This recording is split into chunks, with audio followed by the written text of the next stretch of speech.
General Vorthak stood at the helm of the Destiny's Edge, his massive flagship, and watched the holographic display of Earth grow larger in front of him. His mind was sharp, calculating, and relentless, traits that had made him one of the most feared leaders in the galaxy.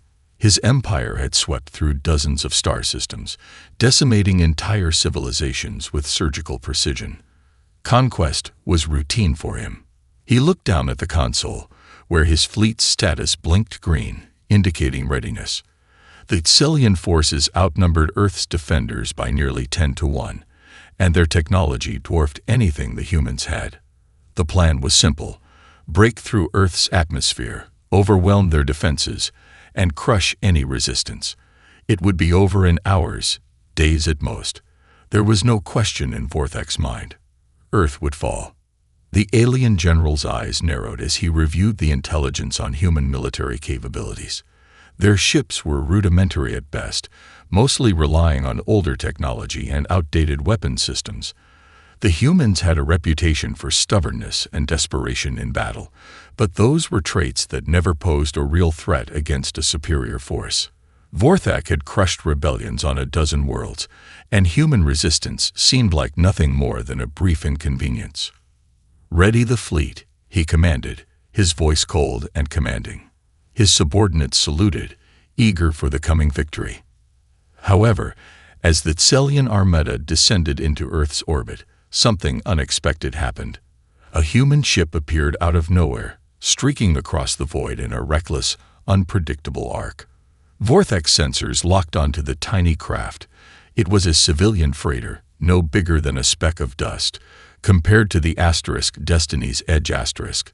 The ship's trajectory was erratic, as if the pilot had no concern for their own survival. But what caught Vorthak's attention was the faint pulse of energy radiating from the freighter's core. The ship wasn't fleeing. It was charging directly toward one of the Xilian destroyers. "Target that ship. Disable its engines," Vorthak ordered, unfazed by the strange maneuver. The general believed it was a suicide mission, a human attempt to delay the inevitable. But the pilot's intentions were far more calculated. As the freighter slammed into the Xilian destroyer's hull, it detonated in a flash of bright light. The explosion was enough to rock the entire fleet, sending ripples of shockwaves through Vorthak's command deck. The destroyer's shields failed instantly, and a cascade of electrical malfunctions spread throughout the vessel. The freighter's death had done more than disrupt the fleet. It had taken down the destroyer's communications, crippled its weapon systems, and temporarily blinded half of the Xilian ships to their surroundings. Vorthak stared at the chaos unfolding on his screens. His commanders scrambled to regain control, but the humans weren't finished. Smaller human vessels, fast and maneuverable, appeared out of nowhere, darting in and out of his fleet's defensive perimeter. "There, attacking," Vorthak muttered, his eyes fixed on the hologram of Earth's atmosphere. The humans weren't simply trying to survive. They were fighting.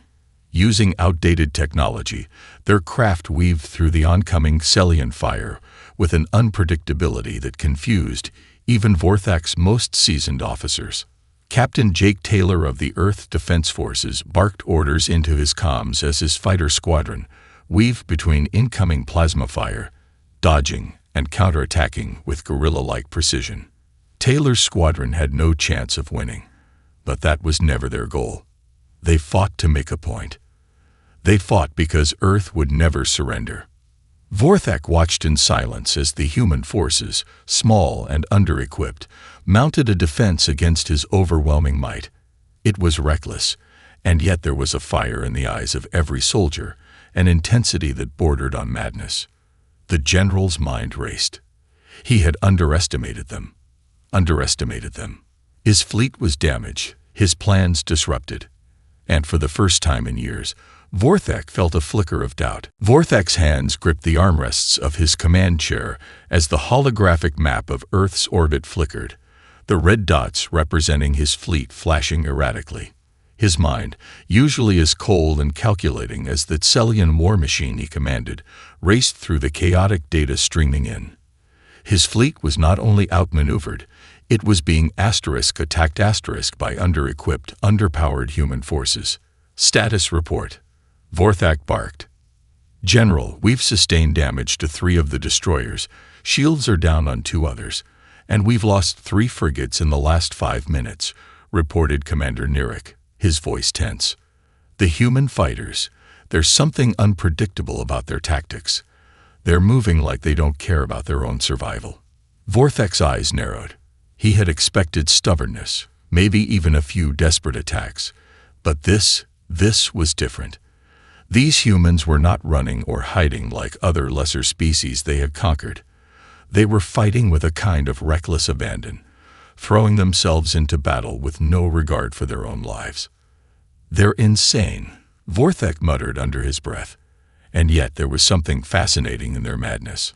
His thoughts were interrupted by a sharp hiss from the communications console. A transmission had been received. A human voice crackled over the speaker, distorted by static but unmistakably clear. "This is Captain Jake Taylor of the United Earth Defense Force," the voice said, its tone steady despite the chaos. "We're not surrendering. Not today. Not ever. We'll fight to the last man." Vorthak leaned forward. The audacity of the message stunned him. Humans had no chance against the might of the Celian fleet. Yet here was one of their leaders, declaring a fight to the death without hesitation. Without fear. His fleet had already taken losses, but they were small compared to the overwhelming firepower they commanded. Vorthak's curiosity deepened. How could these humans, with so little to work with, maintain such an unwavering will? "Where is this transmission originating from?" Vorthak demanded.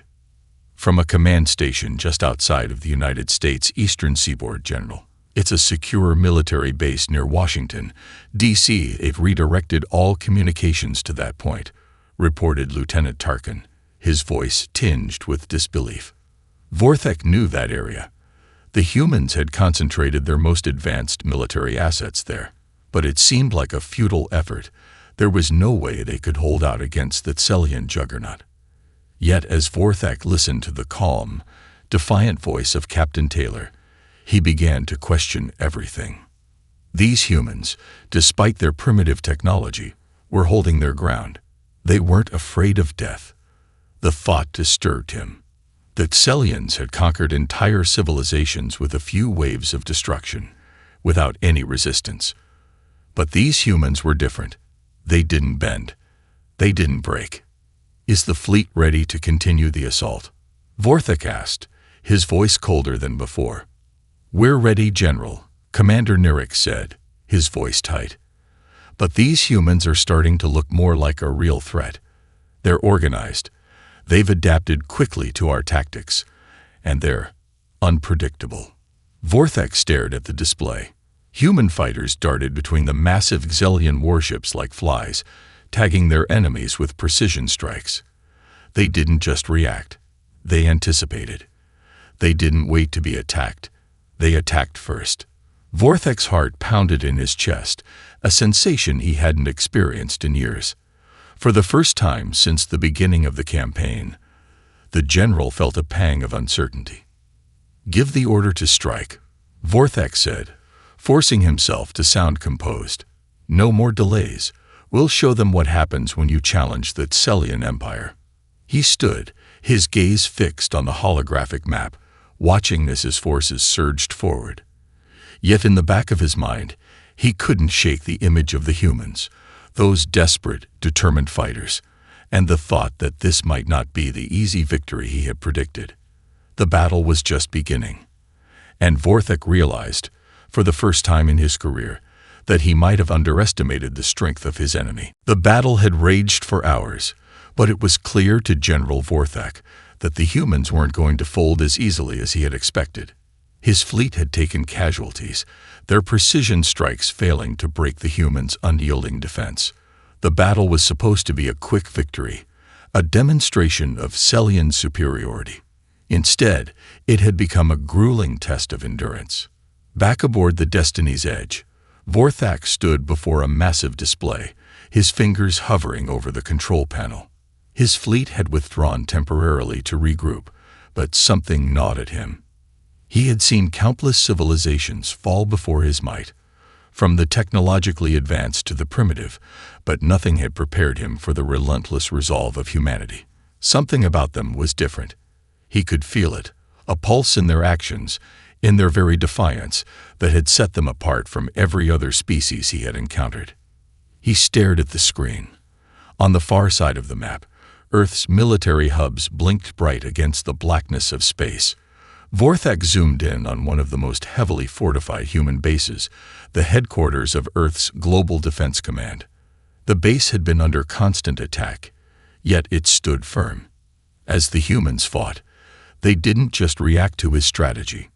They adapted, learned, and grew stronger with every clash. His thoughts drifted back to Captain Jake Taylor, the human whose voice had crackled through his communications earlier.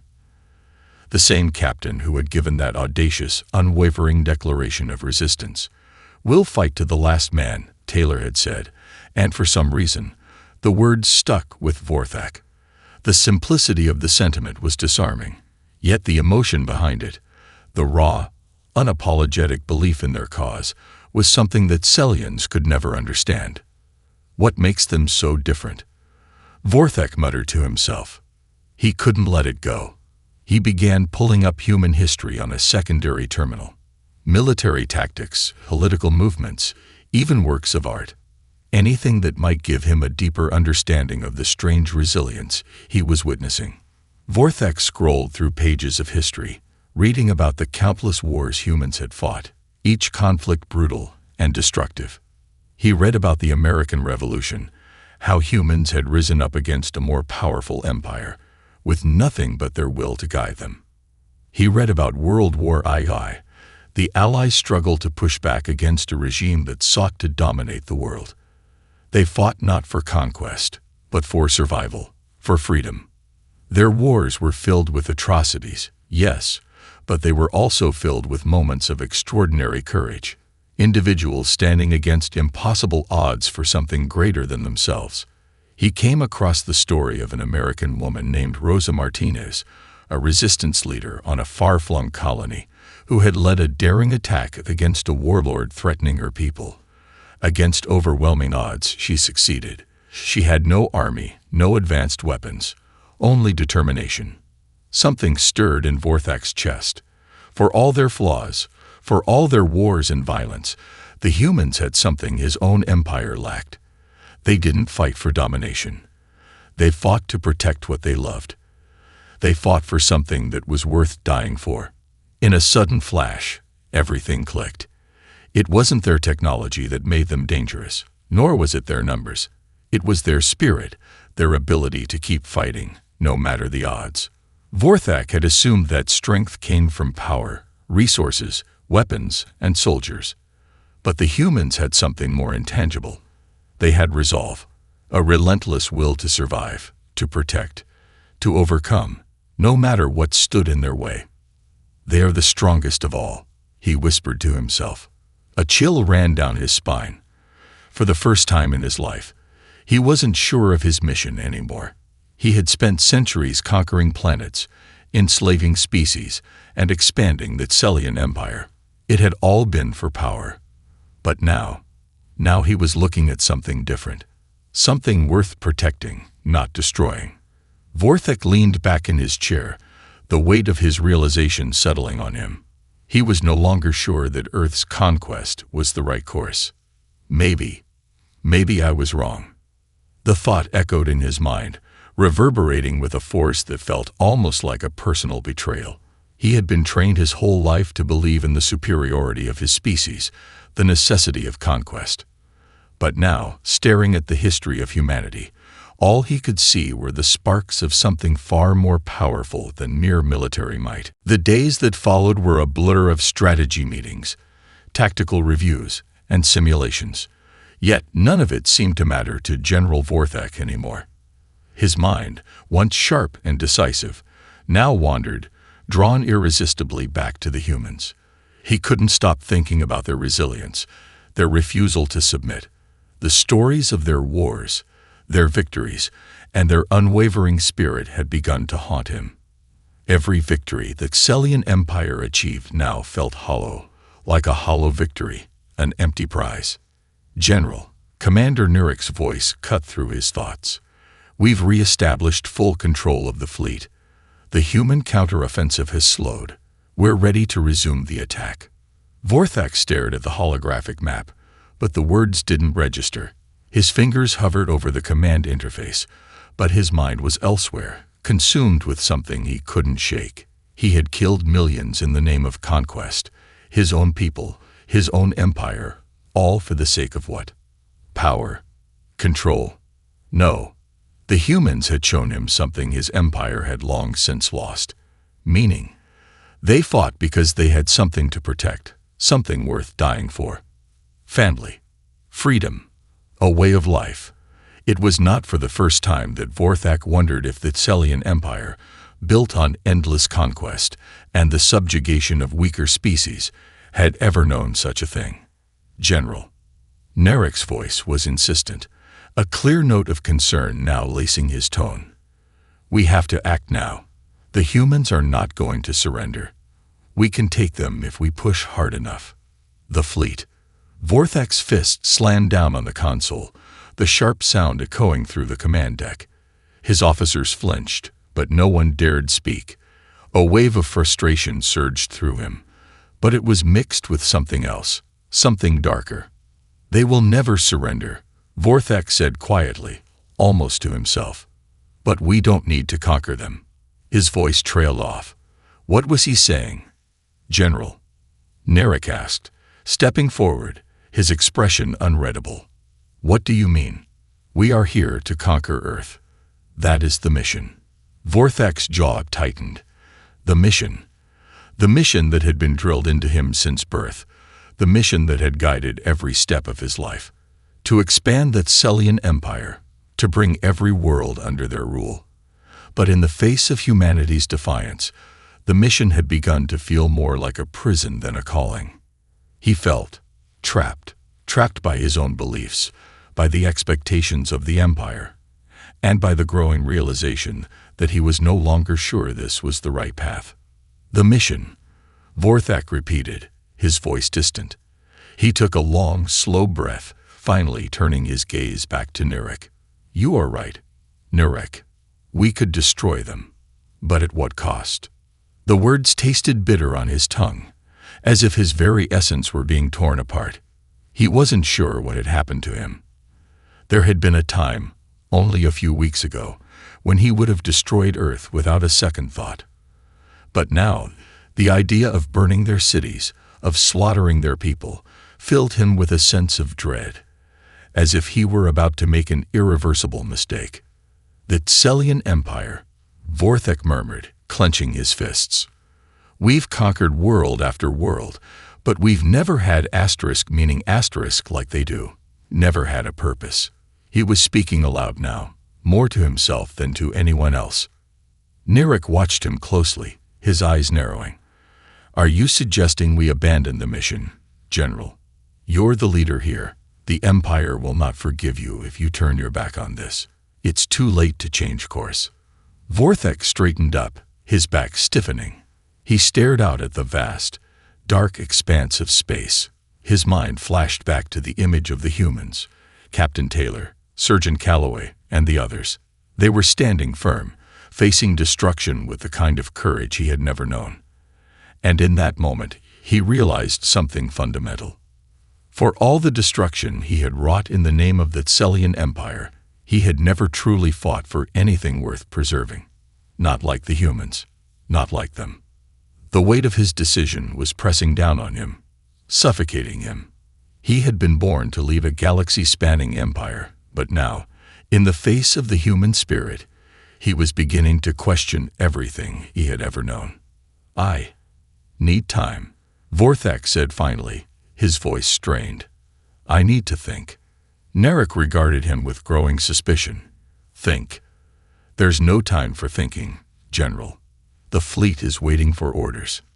But Vorthak had already turned away, his thoughts consumed with a singular question. What if the conquest of Earth was a mistake? What if there was something more important than victory? Vorthak sat alone in his quarters, the harsh lights of the command deck a distant memory. The silence of the room was oppressive, thick with the weight of his thoughts. He was no longer sure of the man he had been, no longer certain of the path he had chosen. The words of Commander Nirek echoed in his mind. The Empire will not forgive you if you turn your back on this. The Empire. For the first time in his life, he found the thought of his people, his empire, less compelling than it had been. He had grown up hearing their mantra, power through conquest. That was the way of life, the only way, and it had been enough. Until now. His fingers traced the edge of a small, ornate box on his desk, one of the few personal possessions he had left. It had belonged to his father, a military leader who had led the Tselian forces during their conquest of the Cygnus sector. His father's legacy had been built on the assumption that only the strong could survive, and only the strong deserved to lead. Vorthak had inherited this belief, even admired it. But now, he closed his eyes. The image of Earth's defenders flashed before him. The humans. Captain Taylor. They weren't just fighting to survive. No, they were fighting for something deeper, something beyond their own lives, for a future they could protect. They fought for their children, their families, for the very idea that freedom was worth more than power, worth more than a fleeting victory. And Vorthak realized this was the purpose he had been searching for. He had spent his life conquering, but never defending. He had never fought for something larger than his own people, something that transcended empire and control. The chime of his communicator startled him out of his reverie. It was Nirek again. "General," came the voice, cool and urgent. "We've detected a significant human fleet gathering just outside the atmosphere. They've activated their defenses. They're preparing for another engagement. We're ready to engage, but we need your orders." Vorthak clenched his fists, feeling a cold surge of adrenaline in his veins. Every instinct screamed at him to act, to give the order, to crush this human resistance once and for all. The fleet was ready. The Tselian war machine was unstoppable. Yet something inside him recoiled. A cold knot twisted in his stomach. He stared at the view screen, watching Earth's surface, the blue and white swirl of the planet spinning beneath him. It was beautiful, fragile, and it was worth fighting for. Not to conquer, not to subjugate, but to protect. The words were out before he could stop them. "Stand down," he said quietly, his voice steady but resolute. "No engagement. We will not attack." A long silence followed. Then Narek's voice returned, sharp with disbelief. "General, I don't understand. The humans are massing. They're preparing to fight back with everything they've got. If we don't strike now, they will retaliate. The fleet is in position. And you." I said, "Stand down."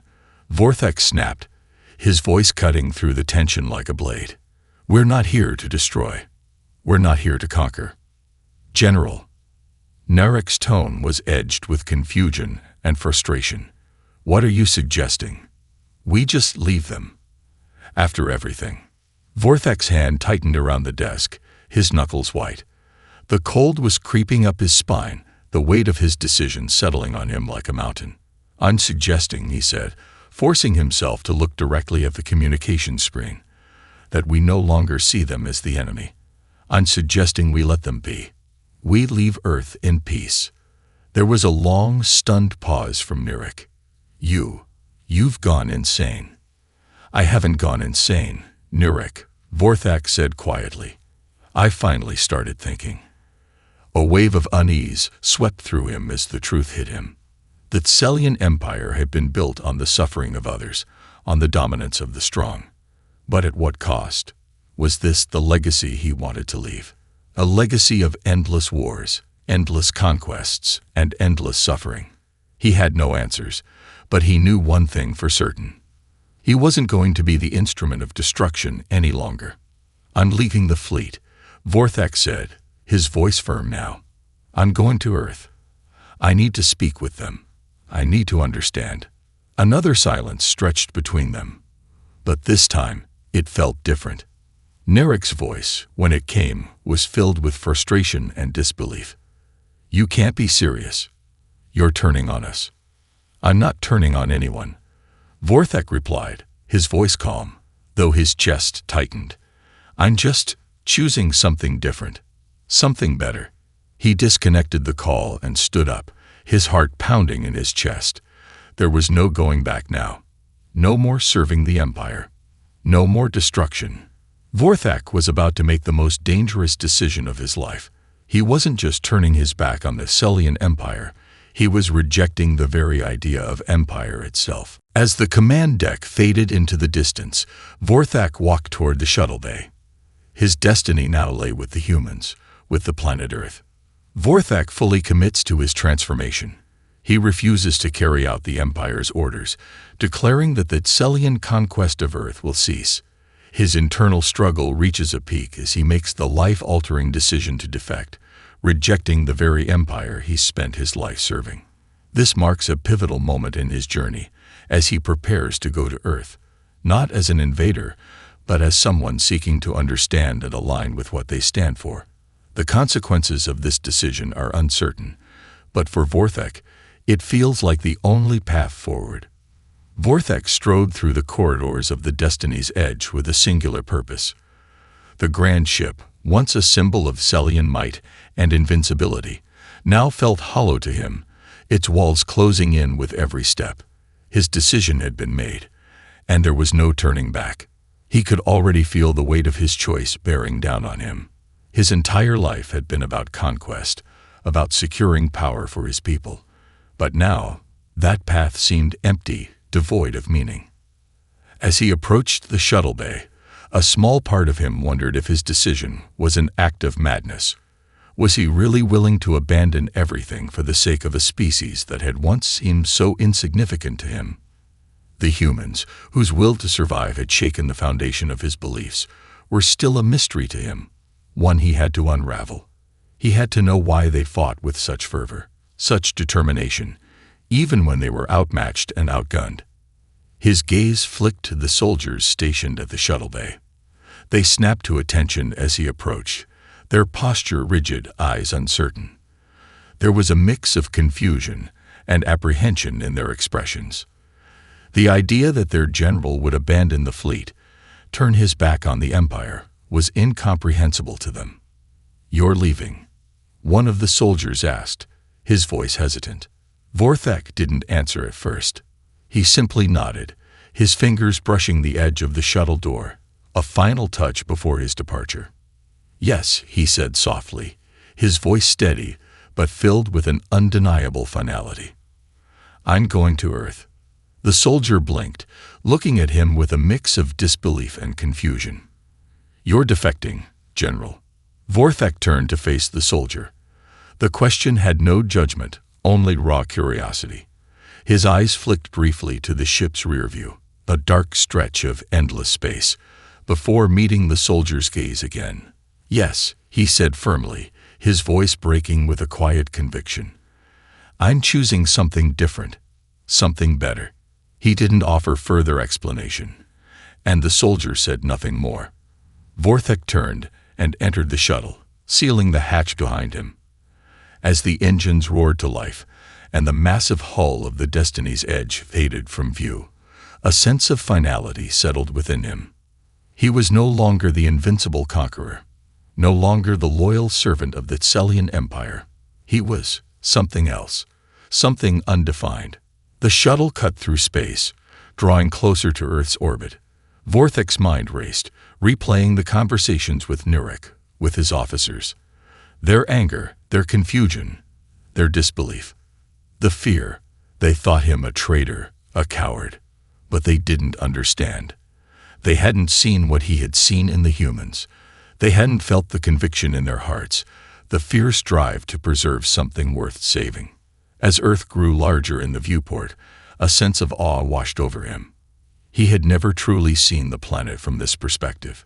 The swirling blue oceans, the clouds, the continents sprawling beneath a blanket of white. It was a sight he could never have appreciated before. Now, it seemed almost sacred. His shuttle was small compared to the massive ships of the Celian fleet, but the distance between him and the Empire felt even greater. He couldn't explain what drew him to this planet. Maybe it was their unwillingness to bend, or perhaps it was something deeper, something intangible. But Earth had become his destination, and with each passing moment, he felt the weight of his decision lift slightly from his shoulders. As the shuttle entered Earth's atmosphere, he braced for the final step. The humans would never accept him without question. He wasn't just a general from an invading force. He was an enemy. But he had no illusions about what he was walking into. He would have to prove himself. He would have to earn their trust, if they let him. The moment the shuttle broke through the clouds and touched down on Earth's soil, Vorthak took a deep breath. He had crossed the threshold. There was no turning back. The future was uncertain, but for the first time in his life, he was free. Free to find a new purpose, free to stand alongside those who fought not for power, but for something worth defending. Vorthak makes the final, decisive journey from the Celian fleet to Earth, fully committing to his defection. He faces the consequences of his choice and the uncertainty of what awaits him on the planet's surface. The internal transformation he's undergone is solidified as he takes his first steps into an unknown future, prepared to confront the humans he once sought to conquer. The tension builds as the general, now a man with a new purpose, must find a way to earn the trust of Earth's defenders and prove that his choice was the right one. Vorthak stepped out of the shuttle, the heavy silence of Earth's atmosphere pressing down on him like a physical weight. The air was different here, thick with moisture, fragrant with the earthy scent of the planet's terrain. He had never truly paid attention to such details before. Now, everything felt new, sharp, real. His boots crunched on the soft ground as he approached the makeshift landing site. The shuttle's hatch clicked shut behind him, and he was met with the sight of a small team of human soldiers, their weapons trained on him, their expressions a mix of suspicion and wariness. For a moment, he felt like an animal under scrutiny, alien and dangerous. But that was the reality now. He wasn't a general of an advanced empire. He was just one man on a strange world, standing before those who would see him as nothing but a threat. One of the soldiers, a woman in her 30s with short-cropped dark hair, stepped forward. Her weapon was still pointed in his direction, though her stance was more defensive than aggressive. "You've got 5 seconds to tell me why we shouldn't shoot you on sight," she said, her voice firm, cold. Vorthak raised his hand slightly in a gesture of peace. "I'm not here to fight. I've come to help." The woman's eyes narrowed, her gaze flicking to the small comms device on her wrist. She didn't lower her weapon. "You think we're going to believe that? After everything you've done to us?" "I was the one doing it," Vorthak admitted, his voice rough with the weight of the confession. "But I'm not that man anymore." A tense silence settled between them. He could see the skepticism in her eyes, the raw, undeniable mistrust. His words might have sounded hollow, even to him. He was asking them to believe that after everything, he had suddenly changed. "You expect us to trust you?" the woman demanded, taking a step closer. "Your people tried to wipe us out. Why should we let you walk free?" Vorthak's heart tightened. He had known this would be difficult, but the stark reality of it, the reality of facing the very people he had been sent to annihilate, was harder than he had imagined. Still, he couldn't back down. "I'm not asking for your trust," he said. "I'm asking for a chance to show you that I mean what I say. I came here to stop the destruction, not to bring more. I don't want to be part of that empire anymore." The soldier looked at him for a long moment, her expression unreadable. "And how exactly do you plan on stopping the destruction, General?" "I'll help you fight the Celian forces," he replied, his voice steady despite the growing weight in his chest. "I know their tactics. I know their weaknesses. I can help you win this war." She didn't respond immediately. Her eyes flicked to her squad, each of them watching him warily, fingers twitching on their weapons. After what felt like an eternity, she finally nodded, but there was no warmth in the gesture, only the quiet acknowledgement that his fate had yet to be sealed. "All right, General. We'll take you in. But make no mistake, you're on thin ice. The moment you show the slightest sign of betrayal, we'll take you down." "I understand," Vorthak said, his voice low but resolute. "And I will prove myself, to you and to your people." The soldier nodded curtly, signaling for her team to lower their weapons, though they didn't relax their vigilance. The distrust in their eyes was palpable, and Vorthak knew that this was only the first test. The real battle would be winning their trust, proving that his defection was not just a strategic move, but a genuine change of heart. As they began to move, escorting him through a heavily fortified checkpoint, Vorthak's mind raced. His decision to leave the Tselian fleet had been easy compared to the task ahead of him. He wasn't just a deserter now. He was a symbol of change, or perhaps of betrayal. If he was going to earn a place among the humans, he would need to show them something they could believe in. Not just his knowledge of the enemy, but his own conviction. He had to demonstrate that he wasn't just running from his past, but fighting for something greater than the Empire had ever offered. As they walked deeper into the base, Vorthak looked up at the horizon, the early morning sun casting long shadows across the fields. The sky was alive with the promise of a new day, and for the first time in a long while, he felt something he hadn't in years: hope. Vorthak's first encounter with Earth's forces highlights the immense challenge of his decision. His past as an invader weighs heavily on him, and he faces harsh skepticism from the humans he once sought to destroy.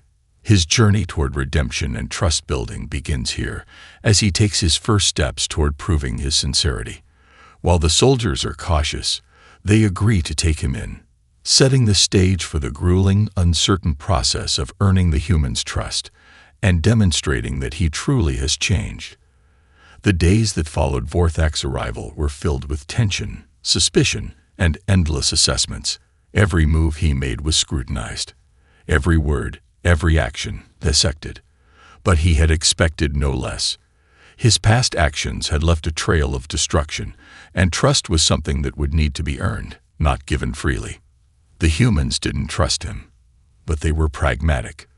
The war against the Tselians had reached a critical point, and any advantage, even one as dubious as a former enemy general, was worth considering. The soldier who had first confronted him, Lieutenant Mara Green, became his primary contact within the human resistance. Though she kept him at arm's length, Vorthak could sense the shift. Small gestures, a subtle easing of tension, a momentary glance that lingered just a second too long. Perhaps, just perhaps, they were beginning to see him not as a threat, but as an ally. It was on the 5th day after his arrival that he was summoned to the command center. Mara had made it clear that his presence was only tolerated as long as he proved useful, but the humans were running out of options. The Tselian fleet was regrouping, preparing for another large-scale assault. And as much as the humans wanted to believe they could win on their own, the reality was far more grim.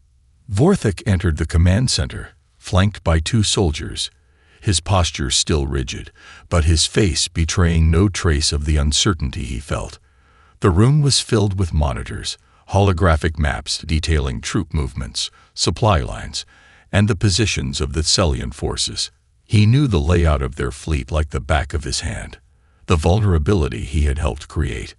"General," Mara greeted him, her voice neutral, but her eyes wary. She gestured to the main table, where a tactical display was set up. "We need your input. The fleet is gathering, and we need to know their next move. What can you tell us?" Vorthak moved toward the table, studying the holographic projections. His fingers hovered over the controls as he brought up the Tselian fleet's formation. He could see the strategy clearly. The Tselians would concentrate their forces at a few key points, hoping to break Earth's defenses with a decisive strike. It was classic Tselian doctrine: overwhelm, crush, then divide. "They'll attempt to split your forces," Vorthak said, his voice quiet but confident. "But they'll also try to bait you. If you commit to one front too heavily, they'll move quickly to exploit the opening. You need to feign weakness in one area and lure them into a trap." Mara watched him closely, as though looking for any sign of deceit. But Vorthek didn't flinch. His knowledge of the Tselian military was vast, and he knew exactly how their forces would operate. It was all so familiar to him, yet now it felt hollow. He wasn't planning this to further the Empire's conquest. He was planning it to stop them. "How certain are you?" Mara asked, her tone guarded but thoughtful. "I am certain," Vorthek replied. "I know their tactics, their weaknesses, but more importantly, I know what they fear." She studied him for a moment, then turned to the team of human officers standing by. The tension in the room was palpable. Finally, after what felt like an eternity, Mara nodded. "All right, General. We'll use your plan. But if anything goes wrong, it's on you." Vorthek nodded, his expression unwavering. "I'll take full responsibility." The room fell into a tense silence as the human officers began relaying the orders. Vorthek could feel the weight of their scrutiny, but there was something else there now, something unspoken. A small measure of trust. Perhaps they were beginning to believe that he truly meant what he had said, that he had changed. As the hours passed and the battle raged across Earth's atmosphere, Vorthek stood at the operations table, watching the tactical feeds with bated breath. The Tselian fleet took the bait, as he had predicted, pushing forward to the feigned weakness. The humans counterattacked, moving with precision, using the trap Vorthek had helped design. The tide of the battle began to turn. It wasn't a complete victory yet, but it was enough. Enough to show that the humans, with his help, could fight back. It was a beginning. After the battle ended, with the immediate threat pushed back for the moment, Mara found Vorthek again in the war room.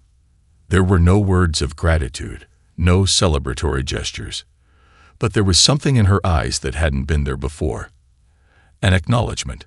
She still didn't trust him completely, but she saw now that his knowledge and his commitment were real. "You did good, General," she said, her tone less cold, though still wary. "We're not out of the woods yet, but we've got a fighting chance. Keep helping us, and maybe one day we'll trust you completely." Vorthek nodded, the weight of his past still heavy on his shoulders. But for the first time since landing on Earth, he felt something stirring inside him. It wasn't just hope, it was purpose. A new purpose. "Thank you," he said simply, his voice steady. "I will prove myself to you, to all of you." As he turned to walk out of the room, Vorthek realized that this was the first time in his life he was fighting for something that truly mattered, something more than just victory. He was fighting for the survival of a world, a people, and most of all, for redemption. Vorthek begins to make a tangible difference in the war against the Tselians. His knowledge of their tactics helps the humans craft a successful counterattack, marking the first step in earning their trust. Though his past actions still loom large, Vorthek's growing commitment to Earth's cause and his willingness to prove himself set him on a path toward full integration into their forces. The road ahead is still fraught with challenges, but for the first time, Vorthek feels that he has found a new purpose, one that goes beyond conquest and power, and towards something worth defending.